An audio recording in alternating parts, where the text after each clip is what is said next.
So somebody once said that there is no work-life balance, only work-life integration. Yes. Okay. I mean, life. If you're doing a startup, yeah. So anyway, so what does it take to make a company? Well, 16 years is not a long time, but it's also a long time.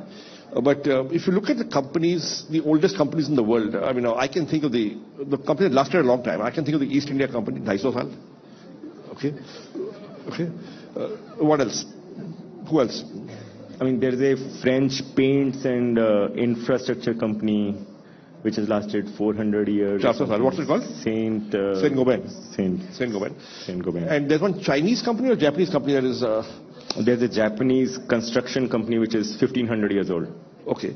So what does it take to make a company last a long time? Have you ever thought about it? What will it take to make Zomato last a long time? I mean, I'm a shareholder. Info Edge has certainly lasted 20 years longer than Zomato, so I will start with you. I have no idea why you're actually questioning me. I should be the one questioning you on this one. Arey yaar, you are the shark. आप shark बनने का celebrity हो गए. Shark तो कोई भी बन जाता है. There's no big deal in being a shark. No, but you got to be called, right? You got to be. So you know, I was yesterday. There was a press conference, and Deepinder was there, and I was there, and at the Meridian Hotel. And there's a Zomato board meeting, 21 तारीख को. So I said, let's sit in the coffee shop and just let's discuss the upcoming board meeting.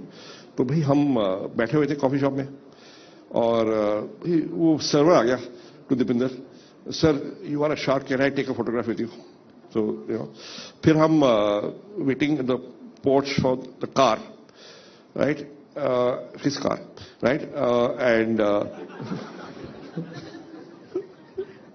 okay, and two gentlemen walked up. They must have been in the 60s, and shark, okay.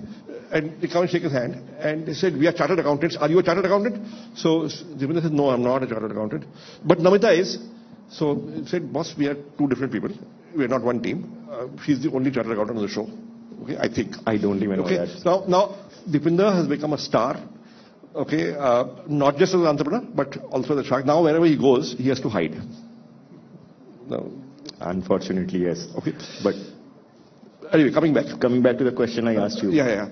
So look, I mean, so first of all, when we began Info Edge in 1990, we launched Naukri after 7 years. Before that, we were just salary surveys, trademarks, databases, teaching. You launched in 1992. You started the business in 1992. No, 1990. 1990. When I quit my job, and 97 we launched Naukri. Before that we were doing 20 small things, right? Just pottering around, drifting.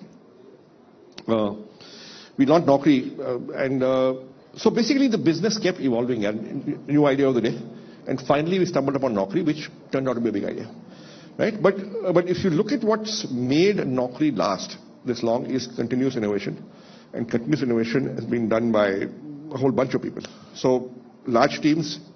Each time you're hiring younger people, new ideas, fresh ideas, you're empowering them, and you're innovating, and you're staying close to the customer, and continues trying to stay relevant. That's what has worked for Naukri this far. But how do you drive that kind of a culture within an organization? Because once you get somewhere, let's say something has worked, people get into the mindset of trying to preserve what has already worked rather than trying to innovate, right? That is true, and I think competitive forces do that to us. We adapt, we evolve. If we face a threat, we respond. The point is that we work in small teams inside. Large company, in terms of headcount, I mean, by internet standards, हमारे 5,500 लोग हैं. But small teams inside to innovate, right?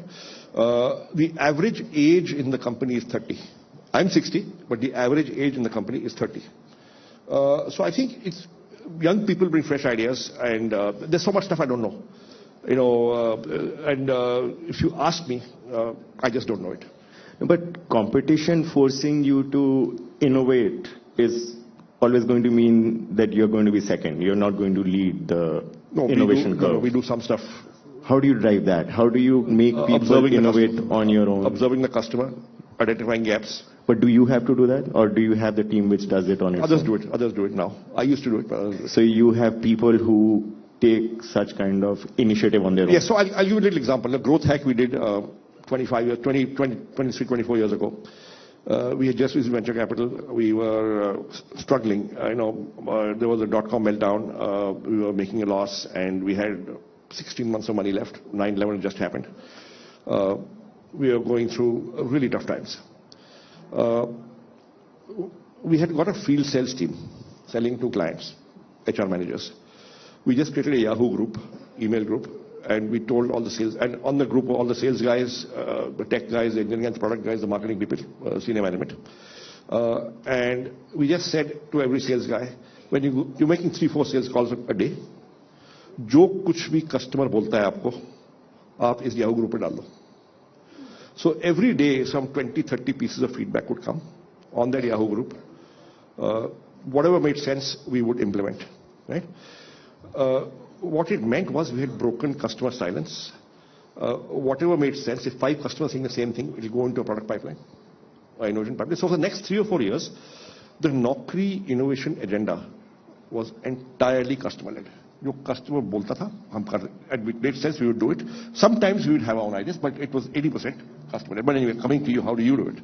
So see, customers say a lot of things, but there have to be enough people in the organization who are actually listening to the customers and making the changes that need to be made. Yeah, so not every change was implemented. Not every change is implemented. Not every change was implemented. I mean, customers are also 70-80% times wrong, and they don't know what they want as well. So there are all those things going on as well. But see, a startup goes through multiple stages. Right? Let's say sometimes you raise money. Let's say you raised a $20-ish million round. There are 2 kinds of startups. Ones who get stressed about the fact that they raised money.